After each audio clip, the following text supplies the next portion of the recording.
புது எண்ணங்கள் நிறைய உள்ள கொண்டு வரணும். சம்ஸ்காரங்கள் சொல்லி சொல்றோம் இல்லையா? சம்ஸ்காரங்கள் அப்படிங்கிற நம்முடைய பல எண்ணங்கள் தான் சம்ஸ்காரங்கள் சொல்லி சொல்றோம்.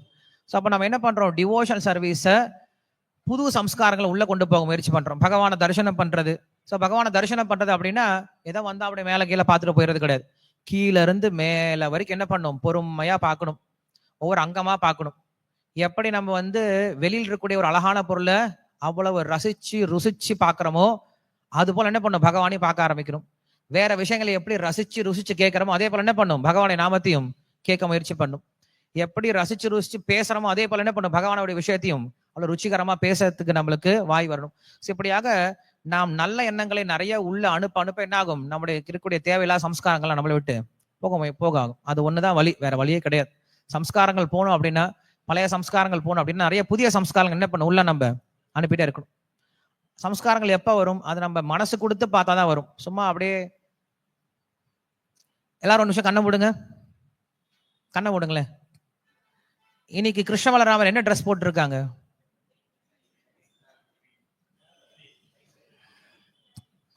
ஒரு சில சொன்னீங்க, ஒரு சிலரால சொல்லவே முடியல. இன்னைக்கு காலைல மங்களாரத்தில் கிருஷ்ண பலராமர் என்ன ட்ரெஸ் போட்டு இருந்தாங்க?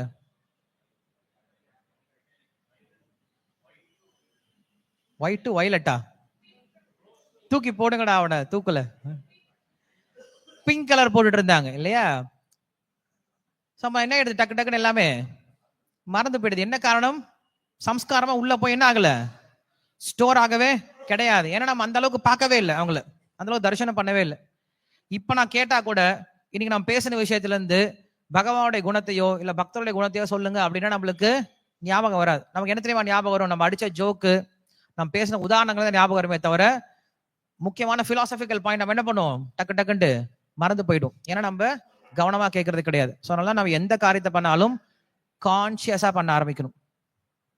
பக்தர்கள் எவ்வளவு பிரசாதம் சாப்பிட்டு இருப்பாங்க, ஆனா நம்ம கான்சியஸா ஒரு முறை சாப்பிட்ட விஷயத்தை ஞாபகம் வச்சுப்பாங்க. உதாரணம் சொல்றேன். பிரபுபாதோட டிசைபிள் அவர் சொல்றாரு, ஒரு முறை பக்தர்கள்லாம் ரொம்ப டல்லா, ஏதோ ஒரு ப்ராப்ளம், கோயில் எல்லாம் ப்ராப்ளம், ரொம்ப டல்லா உட்காந்துட்டு இருக்காங்க. அப்ப ஸ்ரீல பிரபுபா என்ன பண்ணாரு? அன்னைக்கு பக்தி சித்தாந்த சரஸ்வதி தாக்கருடைய அப்பியரன்ஸ் நினைக்கிறேன். அன்னைக்கு என்ன பண்ணாரு? பிரபுபா போயிட்டு நான் சமைக்கிறேன்னு சொல்லிட்டு உள்ள போயிட்டாரு. அவருடைய குரு மகாராஜுக்கு நான் சமைக்கிறேன்னு உள்ள போயிட்டாரு. உள்ள போயிட்டு இந்த உளுத்தம் பருப்பு இருக்குல்ல, நாம எல்லாம் பொதுவா கிச்சடி பாசி பருப்புல பண்ணுவோம். ஆனா பிரபுபாத் என்ன பண்ணாரு? உளுத்தம் பருப்புல கிச்சடி பண்ணாரு. உளுத்தம் பருப்புல கிச்சடி ஒரு பெரிய பாட் ஃபுல்லா பண்ணிட்டு கிருஷ்ணருக்கு நைவேத்தியம் பண்ணிட்டு அவர் வெளில போயிட்டார். அவர் சாப்பிடல, வெளில போயிட்டார். அதுக்கப்புறம் பக்தர்கள் மெதுவா உள்ள போனாங்க.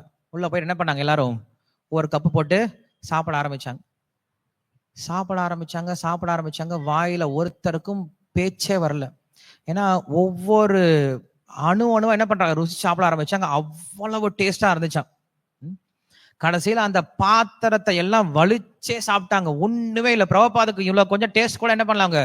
கொடுக்கவே இல்லை. எல்லாத்தையும் சாப்பிட்டு முடிச்சிட்டாங்க. அந்த பக்தர் சொல்றாரு, என்னுடைய வாழ்க்கையிலேயே நான் சாப்பிட்ட பெஸ்ட் கிச்சடி அப்படின்னா அதுதான் அப்படி சொல்லி சொல்றாரு. அவர் வாழ்க்கை ஃபுல்லா நிறைய கிச்சடி தான் சாப்பிட்டுருக்கலாம். ஆனா இது அவருக்கு எப்படி ஞாபகம் வந்தது? கான்சியஸோட சாப்பிட்டாங்க இல்லையா? பிரபுபாதர் செஞ்சு கொடுத்திருக்காரு அப்படின்ற கான்சியஸோட சாப்பிட்டாங்க. ருச்சியா சாப்பிட்டாங்க உடனே சொல்லாதீங்க, ரொம்ப ருச்சியா இருந்துச்சுன்னு சொல்லாதீங்க. பிரபுபாதர் என்ன பண்ணிருக்காரு? கான்சியஸோட பண்ணிருக்காரு ஒரு காரியத்தை.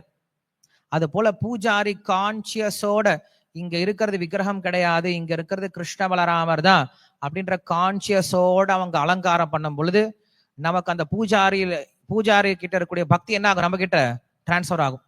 ஒரு பக்தர் சமைக்கும் போது கான்சியஸோட சமைக்கிறார், இது நான் கிருஷ்ண பலராமருக்காக சமைக்கிறேன் அப்படின்ற அந்த முழு கான்சியஸோட சமைக்கும் போது அந்த கான்சியஸ்னஸ் நம்மளுக்கு என்ன ஆகுது? டிரான்ஸ்பர் ஆகுது. ஸோ ஒருத்தர் கீர்த்தன் பாடும் போது கான்சியஸா கீர்த்தன் பண்றாரு, இது கிருஷ்ணனுடைய திருப்திக்காக தான் பண்றேன் அப்படின்ற கான்சியஸோட பாடும்போது அந்த கீர்த்தன் நம்மளுக்கு அஃபெக்ட் பண்ணுது. ஸோ இப்போ நம்ம என்ன பண்ணணும்? செய்யக்கூடிய ஒவ்வொரு காரியத்தையும் கான்சியஸா பண்ண ஆரம்பிக்கணும். இல்லைன்னா கான்சியஸா பண்றவங்க கிட்ட நம்ம என்ன பண்ணணும்? அதை எடுத்துக்க முயற்சி பண்ணணும். அது ஒண்ணுதான் வழி.